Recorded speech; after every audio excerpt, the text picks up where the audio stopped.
अस्सलामुअलैकुम जी dear learners. आज हम बात करेंगे कि पाकिस्तान में कोर्ट मैरिज का क्या तरीक़ाकार है, मैरिज के वक्त उम्र कितनी होनी चाहिए, फ़ीस कितनी होती है, जो उस वक्त कोर्ट में बयान करवाया जाता है उसकी कानूनी हैसियत क्या है, FIR कब हो सकती है कोर्ट मैरिज के बाद, और बेल का क्या तरीक़ाकार होगा और सज़ा कहाँ तक और कितनी हो सकती है अगर कोर्ट मैरिज जो है वो वैलिड नहीं होती तो। अच्छा, इसमें सबसे पहले जो तरीक़ाकार है वो ये है कि जब भी कभी किसी ने कोर्ट मैरिज करनी हो तो कोशिश करें सुबह जल्दी से जल्दी कोर्ट में पहुंच जाएं और किसी अच्छे वकील से रब्ता करके निकाह रजिस्ट्रार से मिलें। अच्छा, यहाँ पे अच्छे वकील का इसलिए मैंने कहा है चूँकि अगर आपकी कोर्ट मैरिज अथेंटिक और सही तरीके से नहीं होती तो बाद में आपको बहुत ज़्यादा दुश्वारियों का सामना करना पड़ सकता है। अच्छा, जब आप निकाह रजिस्ट्रार से मिलेंगे तो निकाह रजिस्ट्रार आपसे जो डॉक्यूमेंट तलब करेगा वो आपका शनाख्ती कार्ड हो सकता है। अगर शनाख्ती कार्ड ना हो तो बेफाम या स्मार्ट कार्ड, अगर वो भी नहीं है तो बर्थ सर्टिफिकेट या पासपोर्ट वगैरह, ये सारी चीज़ें, इन सारे डॉक्यूमेंट में से कोई एक भी डॉक्यूमेंट आप दे सकते हैं। साथ में पासपोर्ट साइज़ की 4 पिक्चर्स ले जाएं। अच्छा, और दूसरा ये कि निकाह रजिस्ट्रार जो कोर्ट में होता है ये एक अथेंटिक और रजिस्टर्ड निकाह रजिस्ट्रार होता है, कोर्ट से भी और लोकल यूनियन काउंसिल से भी। कोर्ट मैरिज और जो आम गली मोहल्लों में शादी होती है उसमें फ़र्क ये है सिर्फ़ और सिर्फ कि कोर्ट मैरिज का जो निकाह होता है उसमें मिनिमम जो हक़ महर है वो 50,000 होता है, जबकि गली मोहल्लों की शादी में हक़ महर मिनिमम 5,000 होता है। बाकी सब सेम होता है। जो निकाह रजिस्टर्ड की फ़ीस है वो जो आम गली मोहल्लों वाली होती है वही होती है। कोर्ट में भी जो निकाह रजिस्टर्ड की फ़ीस होती है गवर्नमेंट की वही होती है। हक़ महर मुअज्जल भी हो सकता है, गैर मुअज्जल भी हो सकता है। और दूसरा ये कि अगर किसी औरत की दूसरी शादी है तो उसको पहले जो डाइवोर्स सर्टिफिकेट है या खुला का ऑर्डर है वो साथ जमा करवाना होगा। और अगर किसी आदमी की भी दूसरी शादी है तो अगर पहली से डाइवोर्स है तो उसको डाइवोर्स सर्टिफिकेट जमा करवाना होगा। अगर खुला हुआ था तो खुला का सर्टिफिकेट जो है जमा करवाना होता है साथ, जो भी उसके डॉक्यूमेंट्स होते हैं। तो इसके अलावा अगर उसकी पहली शादी मर्द की वैलिड है तो उसको परमिशन सर्टिफिकेट जो होता है यूनियन काउंसिल से या फर्स्ट वाइफ से वो जमा करवाना होता है।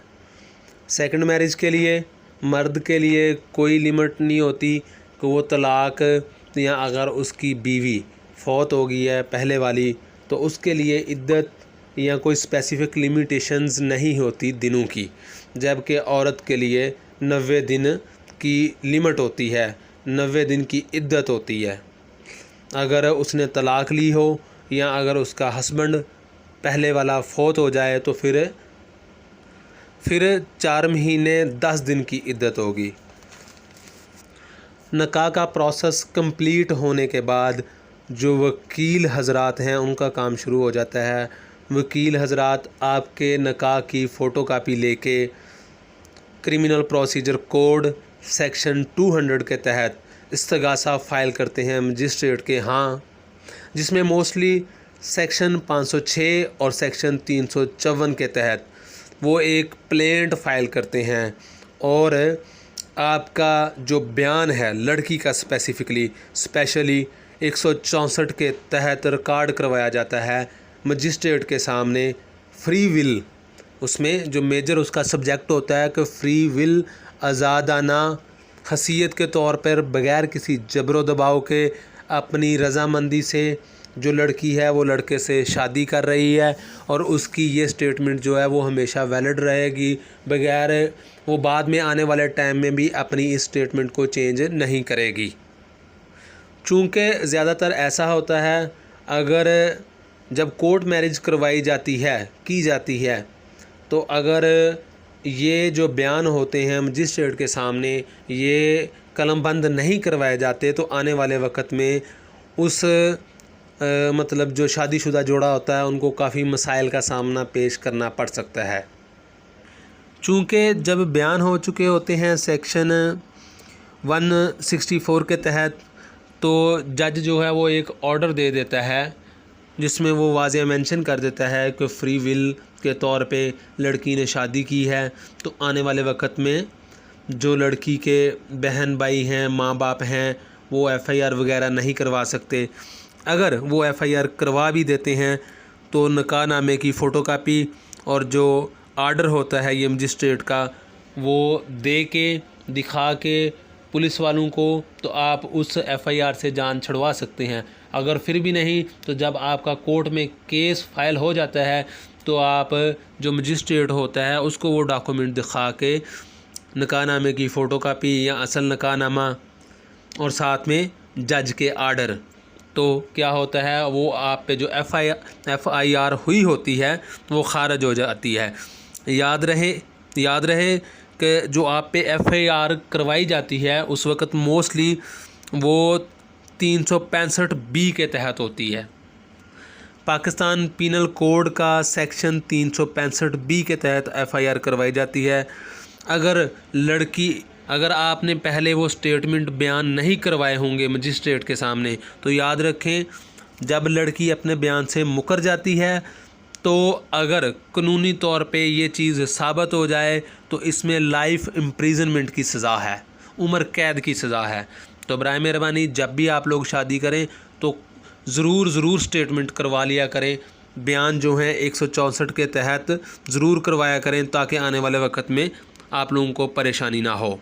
इसमें हमने आपको कंप्लीट तरीक़ाकार बता दिया, उम्र बता दी कि 16 साल लड़की की होनी चाहिए, लड़के की 18 साल होनी चाहिए। अच्छा, एक बात और रह गई थी, वो ये कि जो फ़ीस है सिर्फ़ निकाह रजिस्ट्रेशन की जो एक स्पेसिफ़िक फ़ीस होती है गवर्नमेंट के तहत वो दी जानी होती है मस्ट। इसके अलावा वकला हज़रात की कोई स्पेसिफ़िक फ़ीस नहीं होती, वो जिसकी जैसी सर्विसेज हों वो वैसी फ़ीस ले लेते हैं। ज़्यादातर ये 10,000 से लेकर 30,000 के राउंड अबाउट जो लोग हैं ये मामला डील कर देते हैं। और आखिर पे आप सब लोगों को यही कहना चाहेंगे हम कि जब भी आप लोग कोर्ट मैरिज करना चाहें तो कोशिश करें कि अपने पेरेंट्स की जो रज़ामंदी है वो ज़रूर लें। पेरेंट्स की रज़ामंदी के बगैर कोशिश करें कि ना ही कोर्ट मैरिज करें। अगर आप कोर्ट मैरिज कर भी लेते हैं तो जो है रुखसती वो पेरेंट्स की मर्ज़ी के साथ किया करें। स्टेटमेंट वगैरह जो लड़के वाले हैं उनको चाहिए कि स्टेटमेंट करवा लें लड़की से जल्दी, ताकि आने वाले वक्त में उनको मसला ना हो। और अगर आप स्टेटमेंट करवा लेते हैं, लड़की जो है अपने पेरेंट्स के घर भी चला जाती है और लड़का अपने घर, तो बाद में आप कानूनी कार्रवाई के तहत अगर लड़की के पेरेंट्स लड़की को रुखसत नहीं कर रहे तो लड़के वाले होते हैं या हस्बैंड होता है वो कानूनी कार्रवाई के साथ पुलिस को साथ लेके कोर्ट से ऑर्डर लेके बाइज़्ज़त और अच्छे तरीके से जाके लड़की को ला सकता है। लिहाजा इस मामले में कोशिश करें कभी भी जल्दी ना किया करें, किसी अच्छे वकील से मशवरा किया करें, जो तरीक़ाकार होता है उसी को फॉलो किया करें। माँ बाप को अपनी खुशियों में बहन भाइयों को ज़रूर शामिल किया करें, चूँकि जिस स्टेज पे आज आप लोगों के माँ बाप हैं कल को आपने भी उस स्टेज पे आना है। आज आप लोगों को वो चीज़ें रियलाइज़ नहीं होंगी, आप फील नहीं करेंगे, लेकिन आने वाले वक्त में कल जब आप उनकी स्टेज पे पहुंचेंगे तो आप ये सारी चीज़ों को फ़ील करेंगे और समझेंगे। उम्मीद करता हूं आपको इस टॉपिक के हवाले से सारी चीज़ें समझ आ गई होंगी। अगर आपको कोई चीज़ समझ ना आई हो तो आप कमेंट बॉक्स में जाके कमेंट कर सकते हैं। इंशाल्लाह हम आपके सारे कमेंट्स के जवाब देंगे। Thank you so much. जज़ाकल्लाह।